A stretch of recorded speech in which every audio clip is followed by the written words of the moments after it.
नमस्कार दोस्तों, मैं राज पांडे। आप देख रहे हैं आरसीएन टुडे। आप सभी का आरसीएन न्यूज टुडे चैनल पर हार्दिक स्वागत है। इस चैनल के माध्यम से लगातार आपको ऑथेंटिक जानकारी दी जाती है। वही जानकारी दी जाती है जो पूर्णतः सही और सटीक होती है। इस चैनल ने हमेशा आपको सही जानकारी देने का प्रयास किया है और हमेशा जानकारी सही भी हुई है। इसलिए वीडियो को अंत तक देखने का प्रयास करें। आपको 100% ऑथेंटिक जानकारी दूंगा। आज है 12 दिसंबर। आप देख रहे हैं दैनिक समाचार। बात करेंगे टॉप न्यूज़ के बारे में। थंबनेल में जो भी लिखा हुआ है, पेट्रोल डीजल के दाम से लेकर वन रक्षक भर्ती परीक्षा, राजस्थान शिक्षक भर्ती, पुरानी पेंशन बहाली, उत्तर प्रदेश दरोगा भर्ती और सहकारी बैंकों को लेकर हर एक जानकारी ऑथेंटिक दूंगा, सही दूंगा। वीडियो को पूरा देखेंगे, पूरी बात आपको समझ में आ जाएगी, इसलिए वीडियो को स्किप मत करिएगा। पहली खबर के बारे में जानने से पहले आपसे एक रिक्वेस्ट है कि वीडियो को लाइक शेयर कर दें। अगर आप इस प्रकार की ऑथेंटिक जानकारी प्रतिदिन चाहते हैं तो अभी चैनल को सब्सक्राइब करके बेल आइकन दबा के ऑल पर सेट कर दें, जिससे आप इस चैनल का परिवार बन सकें। परिवार बनेंगे तो आपको परिवार की तरफ से ही सही जानकारी दी जाएगी। पहली खबर है वन रक्षक भर्ती परीक्षा को लेकर राजस्थान की सबसे बड़ी खबर है। आपको बता दें, इस भर्ती परीक्षा में रिकॉर्ड अभ्यर्थियों ने परीक्षा को छोड़ दिया है। एक रिकॉर्ड कट ऑफ जाता है, एक रिकॉर्ड अभ्यर्थी बैठते हैं। यहाँ पर रिकॉर्ड अभ्यर्थियों ने परीक्षा को छोड़ दिया है। राजस्थान राज्य कर्मचारी चयन बोर्ड द्वारा 2300 पदों पर आयोजित वन रक्षक भर्ती परीक्षा के पहले चरण में मात्र 31.18% और दूसरे चरण में 32.97% अभ्यर्थी परीक्षा में शामिल हुए। जयपुर सहित प्रदेश के सभी 7 संभाग मुख्यालयों में आयोजित हुई इस परीक्षा के पहले चरण में 2,04,585 अभ्यर्थी, दूसरे चरण में 2,04,584 अभ्यर्थी पंजीकृत थे। बोर्ड अध्यक्ष हरिप्रसाद ने कई परीक्षा केंद्रों पर स्वयं पहुंचकर निरीक्षण भी किया। तो इतने अभ्यर्थियों ने परीक्षा को छोड़ दिया। आखिरकार रीजन क्या है? अगर अभ्यर्थियों ने परीक्षा को छोड़ा है और कैंडिडेट की संख्या अगर कम हो रही है परीक्षा में, तो इसका मतलब है कि कट ऑफ भी कम जाएगा।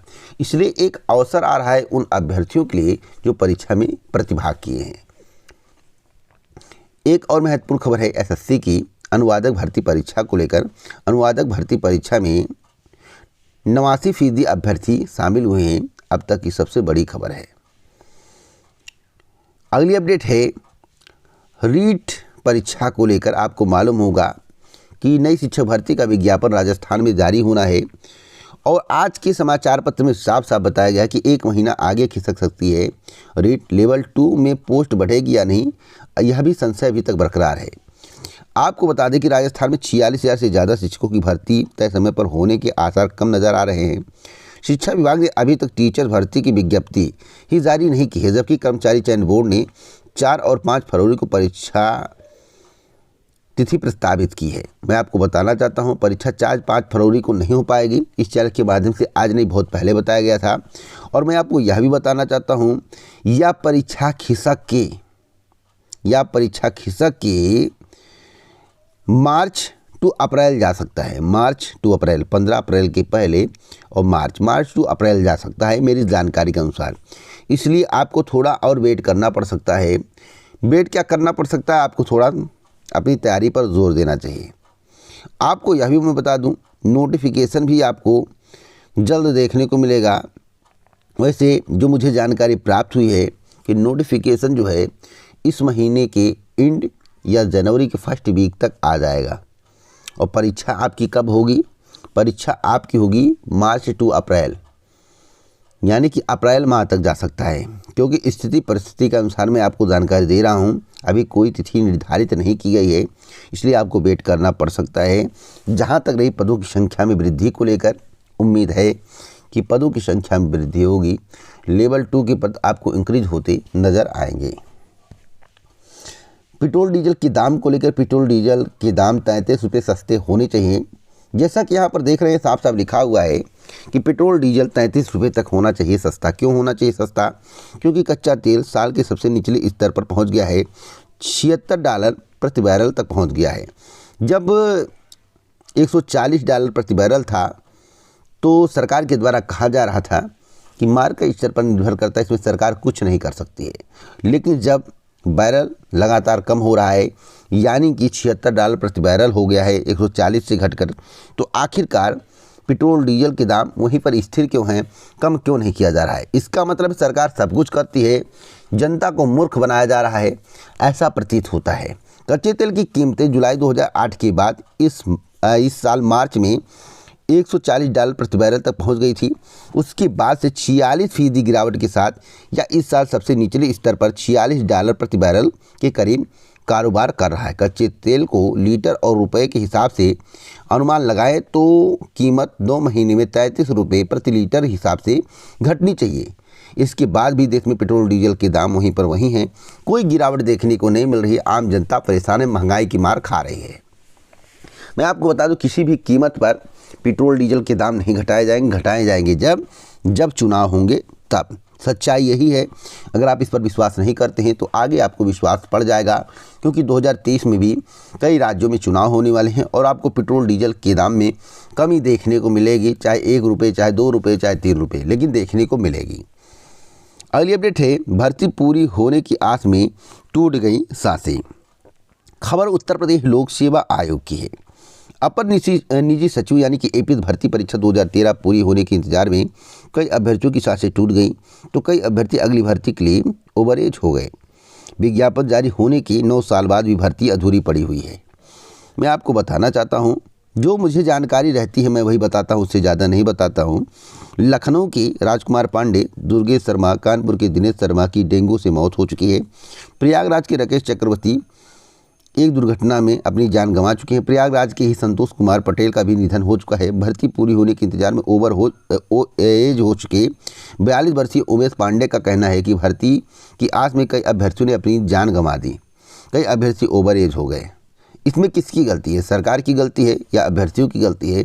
कमेंट बॉक्स में ज़रूर बताना। क्या ऐसा होना चाहिए? क्या भर्तियाँ इतनी लंबी खिसकनी चाहिए? क्या इसका कोई समाधान नहीं हो सकता है? हो सकता है, सब कुछ हो सकता है अगर सरकार, आयोग और कोर्ट करना चाहे। समय से भर्तियों को निपटा देना चाहिए, जो भी डिसीजन हो आ जाना चाहिए, जिससे भर्तियां समय से कंप्लीट हो जाएं, इस तरह की घटनाएं देखने को ना मिले। अगली अपडेट है पुरानी पेंशन को लेकर। उत्तर प्रदेश की खबर है, पुरानी पेंशन को लेकर बड़ा आंदोलन छेड़ेंगे कर्मचारी। क्या पुरानी पेंशन बहाल होगी? दोस्तों, मैं 100% ऑथेंटिक जानकारी देता हूँ। मैं इधर उधर की बातें नहीं करता हूँ, ना किसी के पक्ष में ना विपक्ष में बोलता हूँ, वनली सत्य बोलता हूँ। और मेरा काम है निष्पक्ष बोलना, सत्य बोलना। आप कितना भी आंदोलन कर लो, वर्तमान सरकार से अगर उम्मीद करते हो कि पुरानी पेंशन बहाल हो जाए, तो अभी की जानकारी के अनुसार पुरानी पेंशन बहाल नहीं होगी और भाजपा बहाल नहीं करेगी। मेरी जानकारी के अनुसार, या मेरी जानकारी है, मेरी सोच है, मेरी थिंक है। आपकी सोच हमसे भिन्न हो सकती है, इसलिए मेरी बातों को आप बुरा मत मानिए। इसलिए सत्य यही है। अपनी अंतरात्मा से पूछिए, क्या बीजेपी सरकार पुरानी पेंशन बहाल करेगी? अगर कर देती है तो सोने पर सुहागा, लेकिन अभी करंट की जानकारी अनुसार पुरानी पेंशन बहाल नहीं होगी, नहीं होगी, नहीं होगी। आंदोलन नहीं, चाहे जो करिए, सत्यता यही है। फिलहाल आप करते रहिए, आपका कर्तव्य बनता है। करेंगे, सरकार तक बातें पहुँचे, कभी मन फिर जाए तो बहुत अच्छी बात है, लेकिन अभी तो उम्मीद नहीं है। आगे कोई अपडेट मिलता है पुरानी पेंशन को लेकर तो जरूर दूंगा। अगली अपडेट है, शॉर्टकट की राजनीति करने वाले नेताओं को बेनकाब कीजिए, ऐसा देश के प्रधानमंत्री मोदी जी का कहना है। महाराष्ट्र में कई विकास परियोजनाएं राष्ट्र को समर्पित करने के बाद प्रधानमंत्री नरेंद्र मोदी ने देश की जनता को आह्वान किया वे शॉर्टकट की राजनीति करने वाले नेताओं को बेनकाब करें। देश के प्रधानमंत्री जी एक ही भाषण देते हैं कि परिवारवाद, परिवारवाद। हर चीज़ परिवारवाद पे नहीं चलता है। परिवारवाद, परिवारवाद, परिवारवाद। मैं तो कहता हूं कि देश में कितना विकास किया गया, कितना डेवलपमेंट किया गया। हम देश के लिए कर रहे हैं, सब कुछ कर रहे हैं। आपने कितनी कंपनियां लगवाई, आपने कितने एम्स बनवाए, आपने कितनी ITI खोलवाए, आपने कितने विश्वविद्यालयों का निर्माण किया, आपने कितने स्कूल कॉलेज खोले, आपने कितनी कर्मचारियों की भर्ती की, आपने कितने युवाओं को सरकारी नौकरी दी, आपने कितना रोजगार दिया। भारत की स्थिति क्या है, महंगाई क्या है, पेट्रोल डीजल के दाम कहाँ पहुँच गए, गैस के दाम कहाँ हैं, खाने पीने के दाम कहाँ है, कितने को नौकरी मिल रही है, दिल्ली बंबई लोग कमाने जा रहे हैं, उन्हें कितने की नौकरी मिल, इस सब पर बात करना चाहिए। शॉर्टकट की राजनीति 15 लाख रुपए नहीं थी। शॉर्टकट की राजनीति नोटबंदी नहीं थी। ये भी शॉर्टकट की हम नोटबंदी से काला धन ले आएंगे। शॉर्टकट की राजनीति किसे कहते हैं? थोड़ा बोलिए, ऐसा बोलिए जो पूरा होने वाला ना हो और उसी से आप चुनाव जीत जाइए। क्या हो रहा है? तो देश के प्रधानमंत्री जी की बातें आप सुन रहे होंगे, आप इस पर क्या कहेंगे? देश के प्रधानमंत्री जी का कहना है कि शॉर्टकट की राजनीति करने वाले नेताओं को बेनकाब कीजिए। मतलब जनता से अपील कर रहे हैं, आह्वान कर रहे हैं कि शॉर्टकट की राजनीति करने वाले नेताओं को बेनकाब कीजिए। किसे करने की आवश्यकता है कमेंट बॉक्स में बताना। मैं इस पर कुछ नहीं बोलूँगा, आपकी राय जो होगी वह हमारे लिए अति महत्वपूर्ण होगी। अगली अपडेट है, सेना से अंग्रेजों के प्रतीक चिन्ह हटेंगे।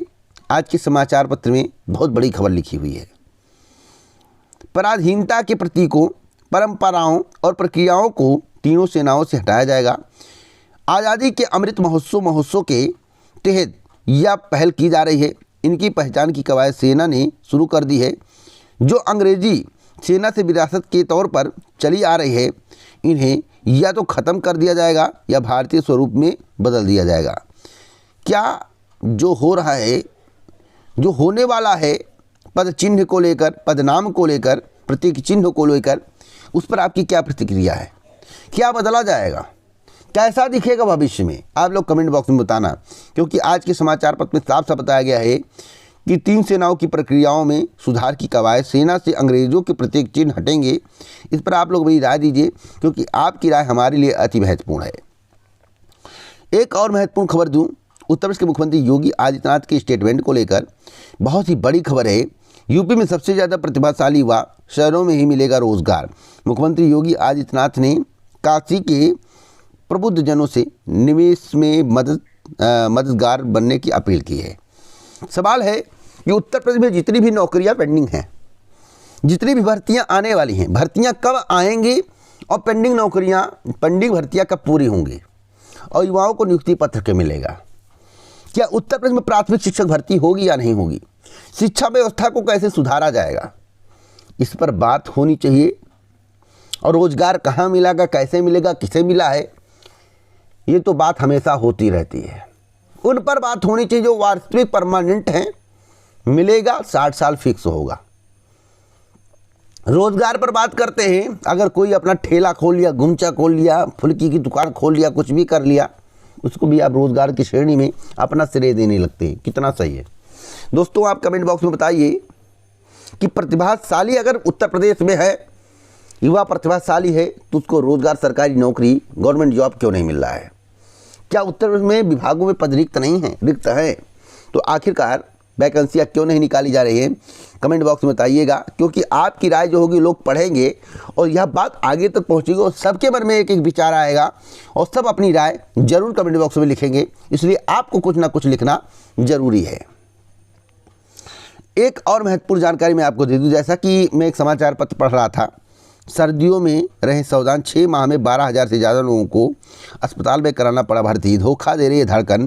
प्रदेश में हर दिन 67 से ज़्यादा लोगों का हार्ट अटैक, प्रतिदिन 67 लोगों का हार्ट अटैक हो रहा है और इस बात की जानकारी किसी को नहीं है। आखिरकार ऐसा क्यों हो रहा है, रीज़न क्या है? महीने दर की अगर हम बात करें तो मई में 630 लोगों का हार्ट अटैक हुआ, जून में 1676 का हुआ, जुलाई में 2158 का हुआ, अगस्त में 2397 का हुआ, सितंबर में 2518 का हुआ और अक्टूबर में 2807 का हुआ। केवल यह भोपाल की खबर देखो, भोपाल के समाचार पत्र में छपा हुआ था। और इन जिलों में सबसे अधिक केस आए हैं सागर, जबलपुर, रीवा में, दमोह में, शिवपुरी में, ग्वालियर में, सतना में, भिंड में। यह मध्य प्रदेश की खबर है और आंकड़ा आप देखेंगे तो चौंक जाएंगे। आखिरकार नौजवानों को हार्ट अटैक हो रहा है, लोगों को हार्ट अटैक क्यों हो रहा है? चलते चलते खेल खत्म हो रहा है। क्या रीजन है? क्यों ऐसा हो रहा है? क्या इसके पहले हो रहा था या नहीं हो रहा था? ये हार्ट अटैक की प्रक्रिया क्यों आगे बढ़ रही है? क्या खाने पीने में कोई गड़बड़ी है? पर्यावरण की गड़बड़ी है? किसकी गड़बड़ी है? आप लोग कमेंट बॉक्स में बताना। आखिरकार हार्ट अटैक लगातार क्यों बढ़ रहा है? हार्ट अटैक क्यों हो रहा है? युवा तक परेशान है, जिसे आगे कुछ करना है वह हार्ट अटैक का शिकार हो रहा है। रीजन क्या है? कमेंट बॉक्स में बताना। अगर आप कमेंट बॉक्स में इसका जवाब देंगे तो लोगों को इसके बारे में जानकारी मिलेगी। अगली अपडेट है उत्तर प्रदेश में दरोगा भर्ती को लेकर। क्या उत्तर प्रदेश में नई दरोगा भर्ती का विज्ञापन जारी होने वाला है? दोस्तों मैं आपको बताना चाहता हूं, उत्तर प्रदेश में अभी दरोगा भर्ती का विज्ञापन जारी होने वाला नहीं है। समाचार पत्र में बहुत कुछ आता है, यूट्यूब चैनल के माध्यम से अफवाहें बहुत सारी आती हैं। सबके सब अफवाह फैलाएं इसकी तो गारंटी नहीं लेता हूं, लेकिन 100 में 70% की मैं बात करूंगा अफवाह फैलाते हैं। अभी दरोगा भर्ती के संबंध में कोई भी काम उत्तर प्रदेश पुलिस भर्ती एवं प्रोन्नति बोर्ड में नहीं हो रहा है, पुरानी भर्ती कंप्लीट होने दीजिए, ज्वाइनिंग विभाग में चले जाए, ट्रेनिंग फेरिंग कर लें, थोड़ा आप वेट करिए। अगर भर्ती के संबंध में कोई भी चर्चा होगी तो इस चैनल के माध्यम से आपको सूचित कर दिया जाएगा, इसलिए आपको भटकने परेशान होने की आवश्यकता नहीं है। जो अन्य भर्तियां आने वाली हैं उस पर फोकस करने की आवश्यकता है। भर्ती आएगी तो ज़रूर बताऊंगा, आप परेशान मत होइए। साथ साथ एक महत्वपूर्ण जानकारी मैं आपको और दे दूं, सहकारी बैंकों में बम्पर भर्ती को लेकर कल मेरे द्वारा आपको जानकारी दी गई थी और मैं आपको बता दूं बम्पर भर्ती जनवरी माह तक किसी भी हाल में आ जाएगी। 551 पदों पर भर्ती होगी। राजस्थान की बिग न्यूज़ है, राजस्थान में भर्ती होने वाली है। तो अगर आप एलिजिबल हैं इस भर्ती के लिए, अगर आप चाहते हैं कि आप बैंक में कार्य करें, आपके पास योग्यता है, तो जरूर आवेदन करिएगा, एक अवसर आपके पास आने वाला है। तो इसी प्रकार की ऑथेंटिक जानकारी के लिए चैनल को सब्सक्राइब करें, बेल आइकन दबाएं, ऑल पर सेट करें। जय जय भारत, नमस्कार।